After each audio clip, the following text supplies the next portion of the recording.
Hello everyone and welcome to my channel dialectical girl. आज की इस वीडियो में हम बात करेंगे एडीआर के एक बहुत ही इंपॉर्टेंट टॉपिक के बारे में। एडीआर मतलब ऑल्टरनेटिव डिस्प्यूट रेजोल्यूशन। तो अपनी प्रीवियस वीडियोस में हमने आर्बिट्रेशन एंड कंसिलिएशन एक्ट 1996 के सेलिएंट फीचर्स के बारे में पढ़ा था और आर्बिट्रेशन के बारे में पढ़ा था। तो अगर आपने वो वीडियोज़ नहीं देखी हैं तो उनका लिंक मैं डिस्क्रिप्शन में दे रही हूँ, आप वहाँ जाकर वो वीडियोज़ देख सकते हैं। उसके बाद आपको ये वीडियो ज़्यादा अच्छे से समझ आएगी। तो जो आज की वीडियो का टॉपिक है वो है आर्बिट्रेशन एग्रीमेंट, जो कि आर्बिट्रेशन एंड कंसिलिएशन एक्ट 1996 के सेक्शन 7 में हमें बताया गया है। तो आज की वीडियो में बेसिकली हम पढ़ेंगे आर्बिट्रेशन एग्रीमेंट की डेफिनीशन, सेक्शन 7 में जो भी प्रोविजंस बताए गए हैं वो, आर्बिट्रेशन एग्रीमेंट का मीनिंग और इसके एसेंशियल्स। तो चलिए बिना किसी देरी के वीडियो स्टार्ट करते हैं। तो सबसे पहले हम बात करते हैं डेफिनीशन ऑफ आर्बिट्रेशन एग्रीमेंट, जो कि हमें आर्बिट्रेशन एंड कंसिलिएशन एक्ट 1996 के सेक्शन 2 क्लॉज बी में बताई गई है। Arbitration agreement means an agreement referred to in section 7। तो ये तो बहुत छोटी सी डेफिनीशन है।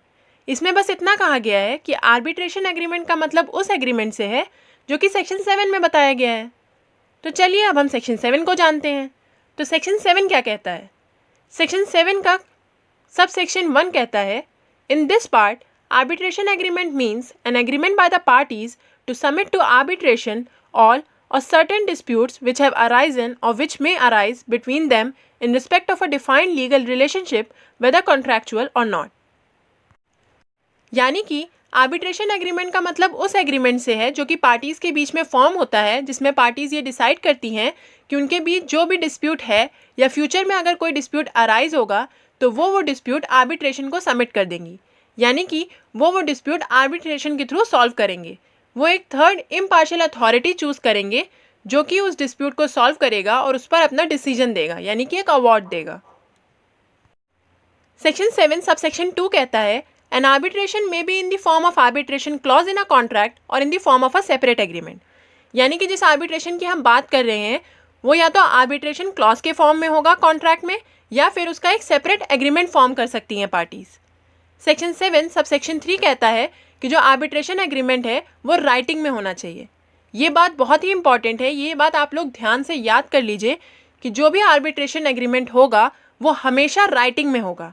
आर्बिट्रेशन एग्रीमेंट का राइटिंग में होना कंपलसरी है।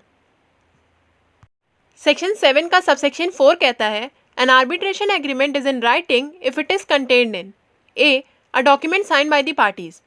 जो आर्बिट्रेशन एग्रीमेंट है उससे हम कहेंगे कि वो राइटिंग में है कब? जब वो किसी डॉक्यूमेंट में कंटेन्ड है जो कि दोनों पार्टीज़ के द्वारा साइन की गई है। B, an exchange of letters, telex, telegrams और other means of telecommunication including communication through electronic means which provide a record of the agreement. या फिर वो लेटर्स के फॉर्म में है, टेलीग्राम के फॉर्म में है, या इलेक्ट्रॉनिक मीन्स ऑफ टेलीकम्युनिकेशन यानी कि मैसेजेस, ईमेल या इस तरीके के किसी फॉर्म में है, जिससे हमें पता चलता है कि हाँ पार्टीज़ के बीच में एक एग्रीमेंट फॉर्म हुआ है, एक आर्बिट्रेशन एग्रीमेंट फॉर्म हुआ है। तो हम कह सकते हैं कि हाँ जो आर्बिट्रेशन एग्रीमेंट है वो राइटिंग में है। इसी का क्लॉज सी कहता है, N exchange of statements of claim and defence in which the existence of the agreement is alleged bye one party and not denied by other. यानी कि अगर किसी एक पार्टी ने अपने स्टेटमेंट ऑफ क्लेम या डिफेंस यानी कि अपनी प्लीडिंग में जो आर्बिट्रेशन एग्रीमेंट है उसके एग्जिस्टेंस की बात का जिक्र किया है और जो दूसरी पार्टी है उसने उस बात से डिनाई नहीं किया है, तो भी हम ये मानेंगे कि हाँ जो आर्बिट्रेशन एग्रीमेंट है वो रिटन फॉर्म में है। सेक्शन 7 का सबसेक्शन 5 कहता है, the reference in a contract to a document containing an arbitration clause constitutes an arbitration agreement if the contract is in writing and the reference is such as to make that arbitration clause part of the contract। यानी कि अगर किसी contract में किसी document का जिक्र किया गया है या किसी डॉक्यूमेंट का रेफरेंस दिया गया है जिस डॉक्यूमेंट में आर्बिट्रेशन क्लॉज प्रेजेंट है, तो उस डॉक्यूमेंट को हम एज एन आर्बिट्रेशन एग्रीमेंट मानेंगे। लेकिन ये हम कब मानेंगे? जब वो कॉन्ट्रैक्ट राइटिंग में होगा और जो रेफरेंस किया गया है वो इस तरीके का होगा कि जो भी आर्बिट्रेशन क्लॉज उस डॉक्यूमेंट में प्रेजेंट है वो कॉन्ट्रैक्ट का ही फॉर्म है। अगर ये प्रूव हो जाता है कि कॉन्ट्रैक्ट राइटिंग में है और जो भी आर्बिट्रेशन क्लॉज उस डॉक्यूमेंट में प्रेजेंट है वो कॉन्ट्रैक्ट का ही फॉर्म है, तो हम उसे एज एन आर्बिट्रेशन एग्रीमेंट मानेंगे। तो ये तो बात हो गई आर्बिट्रेशन एंड कंसिलिएशन एक्ट 1996 के सेक्शन 7 के प्रोविजंस के बारे में। अब हम इसे नॉर्मल लैंग्वेज में समझते हैं। तो अब हम बात करते हैं meaning of arbitration agreement. An arbitration agreement means as a written agreement to submit present or future disputes to arbitration, whether an arbitrator is named therein or not. तो ये तो बहुत ही ईजी है, हमने पहले भी यही चीज़ जानी थी कि आर्बिट्रेशन एग्रीमेंट का मतलब एक ऐसे एग्रीमेंट से है जो कि रिटन फॉर्म में है, जिसमें ये लिखा गया है कि अगर किन्हीं भी दो पार्टीज़ के बीच में कोई भी डिस्प्यूट अराइज होता है या कोई भी डिस्प्यूट प्रेजेंट टाइम पर है तो वो उसे आर्बिट्रेशन के थ्रू सॉल्व करेंगी। और इसमें ये चीज़ ज़रूरी नहीं है कि आर्बिट्रेशन के लिए जो आर्बिट्रेटर अपॉइंट होगा उसका नेम वहाँ पर पहले से मेंशन है या नहीं है, यानी कि हम उस आर्बिट्रेटर का नेम बाद में भी मेंशन कर सकते हैं। हम बाद में चूज़ कर सकते हैं कि हम किस आर्बिट्रेटर के थ्रू अपना जो डिस्प्यूट है उसे सॉल्व करना चाहते हैं। आर्बिट्रेशन एग्रीमेंट और arbitration clause in an agreement is sometimes called submission and arbitration agreement is also called as reference. तो ये बात तो अभी हमने जानी थी कि जो आर्बिट्रेशन एग्रीमेंट है उसे कभी कभी हम सबमिशन भी कहते हैं या फिर उसे हम रेफरेंस भी कहते हैं। जो ये रेफरेंस वाली बात है ये हमने सेक्शन 7 के सब सेक्शन 5 के अंदर जानी थी। In the words of Halsbury, it is an agreement made by two or more parties between whom some difference has arisen or may thereafter arise, whereby they appoint another person to adjudicate upon such dispute and agree to be bound by his decision. तो अगर हम हेल्सबरी के according जानें कि arbitration agreement क्या है तो वो कहते हैं कि ये एक एग्रीमेंट है जो कि दो या दो से ज़्यादा पार्टीज़ के बीच में होता है, किस लिए, उनके किसी भी प्रेजेंट या फ्यूचर डिस्प्यूट को सॉल्व करने के लिए, जिसके लिए वो एक थर्ड पर्सन अपॉइंट करेंगे जो कि उस डिस्प्यूट पर अपना डिसीजन देगा और वो उस डिसीजन से बाइंडिंग होंगे, यानी वो जितनी भी पार्टीज़ हैं वो उस डिसीजन को मानेंगी। The characteristics of arbitration is that it is a private tribunal chosen by the parties. The person who is appointed to settle the differences or disputes is called an arbitrator. The proceedings before him are known as arbitration and his decision is known as award. यानी कि जो भी arbitration proceedings conduct होती हैं उसके लिए जो parties होती हैं वो खुद अपना एक प्राइवेट ट्रिब्यूनल अपॉइंट करती हैं, यानी कि वो खुद एक थर्ड इम्पार्शियल अथॉरिटी को अपॉइंट करती हैं अपने डिस्प्यूट्स को सॉल्व करने के लिए। तो वो जो थर्ड इम्पार्शियल अथॉरिटी है या जो भी वो थर्ड पर्सन है जो कि अपॉइंट किया गया है डिस्प्यूट सॉल्व करने के लिए या डिफरेंसेस को सेटल करने के लिए, उसे हम आर्बिट्रेटर कहते हैं। और वो आर्बिट्रेटर जो भी प्रोसीडिंग्स कंडक्ट करता है उसे हम आर्बिट्रेशन कहते हैं और उसका जो भी डिसीजन होता है उसे हम अवॉर्ड कहते हैं। तो अब तक हमने जाना कि आर्बिट्रेशन एग्रीमेंट क्या है, सेक्शन 7 के अंदर उसके क्या प्रोविजंस दिए गए हैं और आर्बिट्रेशन एग्रीमेंट का मीनिंग क्या है। चलिए अब बात करते हैं आर्बिट्रेशन एग्रीमेंट के एसेंशियल्स के बारे में। The valid arbitration agreement should have the following. First, it must be in writing. तो ये तो हमने पहले भी डिस्कस किया था, ये हमें सेक्शन 7 के प्रोविजंस में भी बताया गया है कि जो आर्बिट्रेशन एग्रीमेंट है it must always be in writing, वो हमेशा राइटिंग में ही होना चाहिए, तभी हम उसे as a valid arbitration agreement मानेंगे। The arbitration agreement should be in written form of course. In the written arbitration agreement, there is no need of signatures of the parties. The terms of the agreement should be minimum. The main purpose of the written arbitration agreement is to establish that the parties agreed to the settlement of disputes by arbitration. तो इसमें इतनी सी बात कही गई है कि जो भी आर्बिट्रेशन एग्रीमेंट है उसे रिटन फॉर्म में होना चाहिए। जो आर्बिट्रेशन एग्रीमेंट रिटन फॉर्म में है उसमें पार्टीज़ के सिग्नेचर्स इंपॉर्टेंट नहीं हैं। जो आर्बिट्रेशन एग्रीमेंट के टर्म्स हैं यानी कि जो वर्डिंग्स हैं उसके अंदर वो मिनिमम होनी चाहिए, उनमें जो मेन पर्पस है बस वही होना चाहिए। और जो मेन पर्पस आर्बिट्रेशन एग्रीमेंट का है वो ये है कि दोनों पार्टीज़ इस बात पर एग्री करती हैं कि उनके बीच में अगर कोई डिस्प्यूट है या फ्यूचर में कोई डिस्प्यूट अराइज होता है तो वो उस डिस्प्यूट को आर्बिट्रेशन के थ्रू ही सॉल्व करेंगी। ये सबसे इम्पॉर्टेंट पॉइंट है कि आर्बिट्रेशन एग्रीमेंट हमेशा राइटिंग में होना चाहिए।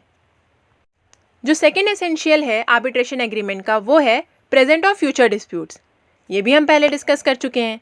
Without the existence of dispute the arbitration is meaningless. Arbitration presupposes the existence और the possible existence of a dispute.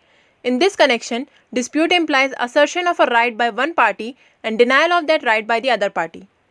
जैसा कि हमने पहले भी जाना था कि अगर डिस्प्यूट ही नहीं होगा तो हम आर्बिट्रेशन किस चीज़ पर करेंगे। तो या तो प्रेजेंट में कोई डिस्प्यूट होना चाहिए पार्टीज़ के बीच में, या फिर ऐसी कोई पॉसिबिलिटी हो कि फ्यूचर में कोई डिफरेंसेस या डिस्प्यूट अराइज हो सकते हैं, तो उन्हें हम आर्बिट्रेशन के थ्रू सॉल्व करेंगे। तो डिस्प्यूट्स का होना भी बहुत इंपॉर्टेंट है आर्बिट्रेशन के लिए। और आर्बिट्रेशन एग्रीमेंट में ये चीज़ मेंशन होनी चाहिए कि जो भी प्रेजेंट डिस्प्यूट्स हैं या फ्यूचर डिस्प्यूट्स हैं या कोई सर्टेन डिस्प्यूट्स हैं या सारे ही डिस्प्यूट्स हैं, वो हम आर्बिट्रेशन के थ्रू सॉल्व करेंगे। ये चीज़ हमें आर्बिट्रेशन एग्रीमेंट में मेंशन करनी होगी। जो थर्ड एसेंशियल है आर्बिट्रेशन एग्रीमेंट का, वो है essentials of a valid contract. यानी कि जो आर्बिट्रेशन एग्रीमेंट है वो इस फॉर्म में होना चाहिए कि जो वैलिड कॉन्ट्रैक्ट के एसेंशियल्स होते हैं वो उनके साथ मैच करे। यानी कि वैलिड कॉन्ट्रैक्ट के जितने भी एसेंशियल्स हैं वो चीज़ें आर्बिट्रेशन एग्रीमेंट में भी होनी चाहिए। To be a valid arbitration agreement, it should fulfil the all essential elements of a valid contract. There must be agreement between the parties, parties के बीच में एग्रीमेंट होना चाहिए। The parties must be ad idem. Ad idem is a phrase used in contract law. तो contract law में ad idem का मतलब होता है कि जो पार्टीज होती हैं उनका जो माइंड है वो सेम पॉइंट ऑफ व्यू पे होना चाहिए, यानी कि वो किसी एक सेम चीज़ को अग्री करनी चाहिए। तो जो आर्बिट्रेशन एग्रीमेंट है उसके लिए भी ये चीज़ इंपॉर्टेंट है कि जो पार्टीज़ हैं वो सेम पॉइंट ऑफ व्यू पर अग्री कर रही हूँ। There should be intention of parties to have their disputes referred and decided through arbitration. तो पार्टीज़ का ये इंटेंशन होना चाहिए कि जो उनके बीच में जो भी डिस्प्यूट है या अराइज होगा वो उसे आर्बिट्रेशन को रिफ़र करेंगी और आर्बिट्रेशन के थ्रू ही उसे सॉल्व करेंगी। Thus, the parties, disputes and finality of the decision are three essentials of an arbitration agreement. तो जितना भी हमने अभी तक पढ़ा उससे हमें तीन एसेंशियल चीज़ें पता चल रही हैं आर्बिट्रेशन एग्रीमेंट की। तीन बेसिक एसेंशियल चीज़ें वो क्या हैं? सबसे पहली बात तो भाई दो पार्टीज़ होनी चाहिए, उनके बीच में कोई डिस्प्यूट होना चाहिए, और तीसरा कि जो डिसीजन आएगा आर्बिट्रेशन ट्रिब्यूनल का वो बाइंडिंग होना चाहिए, वो फाइनल होना चाहिए उन पार्टीज़ पर। However, the statutory essentials of an arbitration agreement are, तो ये तो हमने जो पढ़ा ये हमने बेसिकली जाना कि हाँ क्या क्या इंपॉर्टेंट एसेंशियल चीज़ें हैं, लेकिन जो स्टैट्यूटरी एसेंशियल चीज़ें हैं अब हम उन्हें जानते हैं। तो सबसे पहला एन एग्रीमेंट। तो एग्रीमेंट तो बहुत इंपॉर्टेंट है, जो पार्टीज़ हैं उनके बीच में एक एग्रीमेंट होना चाहिए। It must be in writing. लीजिए ये फिर से आ गई बात कि जो एग्रीमेंट है वो राइटिंग में होना चाहिए। It may be relating to either present or future differences or disputes. जो एग्रीमेंट है उसके अंदर जो चीज़ें लिखी गई हैं उनमें ये चीज़ इंपॉर्टेंट है कि ये लिखा होना चाहिए या तो वो प्रेजेंट डिस्प्यूट को सॉल्व करने के लिए हो या फ्यूचर डिस्प्यूट्स को सॉल्व करने के लिए हो। Whether an arbitrator is named therein or not, चाहे वहाँ पे किसी आर्बिट्रेटर का नेम मेंशन हो या ना हो, क्योंकि आर्बिट्रेटर का नेम मेंशन करना इंपॉर्टेंट नहीं है। हम बाद में भी किसी भी आर्बिट्रेटर को चूज़ कर सकते हैं अपने डिस्प्यूट को सॉल्व करने के लिए। अब हम कुछ और इम्पॉर्टेंट एसेंशियल्स जानते हैं। तो हम बात करते हैं सबसे पहले under the act oral agreement cannot be recognised. तो ये तो हम पहले से ही जानते हैं कि भाई रिटन एग्रीमेंट होना चाहिए, राइटिंग में होना चाहिए, कंपलसरी है ये चीज़। तो ये तो बहुत बेसिक चीज़ हो गई कि जो ओरल एग्रीमेंट है उसकी कोई भी वैल्यू नहीं है एक्ट के अंदर।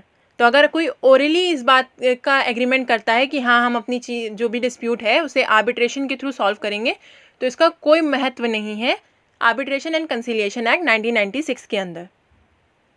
It is one of the essential requirement that an arbitration agreement must be in writing.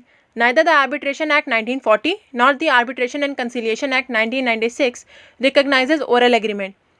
तो ये एक चीज़ हमें और पता चलती है कि जो पुराना एक्ट था 1940 का वो भी ओरल एग्रीमेंट को रिकॉग्नाइज नहीं करता था। प्रेजेंट एक्ट तो करता ही नहीं है, जो पुराना एक्ट था वो भी नहीं करता था। It is a mandatory provision as provided under Section 7 of the new Act 1996 which must be compiled with to make a valid arbitration agreement. Section 7 में ही हमें यह बात बताई गई थी कि जो भी arbitration agreement है वो compulsory फॉर्म में, written फॉर्म में ही होना चाहिए। एक और essential बात है, validity of an arbitration agreement does not depend on the number of arbitrators. तो जो arbitration agreement है उसकी validity जो arbitrators का number है उस पर depend नहीं करती है। It is well settled legal position that the validity of an arbitration agreement does not depend on the number of arbitrators specified therein. The Arbitration and Conciliation Act 1996 does not suggest anywhere that number of arbitrators is a part of an arbitration agreement. मैंने आपको पहले भी बताया था कि arbitrator का name mention हो या ना हो उससे कोई फ़र्क नहीं पड़ता। तो अगर नंबर ऑफ आर्बिट्रेटर्स से भी हमें कोई फ़र्क नहीं पड़ता, आर्बिट्रेशन एग्रीमेंट का वो पार्ट फॉर्म नहीं करते। ये चीज़ से जो वैलिडिटी है आर्बिट्रेशन एग्रीमेंट की उस पर कोई फ़र्क नहीं पड़ता। यानी कि अगर आर्बिट्रेशन एग्रीमेंट में मेंशन है नंबर ऑफ़ आर्बिट्रेटर्स के थ्रू ये चीज़ सॉल्व करी जाएगी, तो हम उससे अगर सवाल उठाएं कि अरे ये तो रॉन्ग मेंशन है या ऐसा है वैसा है, तो उस चीज़ से हमारे आर्बिट्रेशन एग्रीमेंट पर कोई फ़र्क नहीं पड़ेगा। एक और एसेंशियल चीज़ है whether the signature of parties is necessary in arbitration agreement. तो क्या पार्टीज़ का सिग्नेचर आर्बिट्रेशन एग्रीमेंट में नेसेसरी है? हमने ये बात पहले भी जानी थी. The Arbitration and Conciliation Act 1996 nowhere says that an arbitration agreement should necessarily be signed by both the parties, though the act makes it mandatory that the arbitration agreement must be in writing.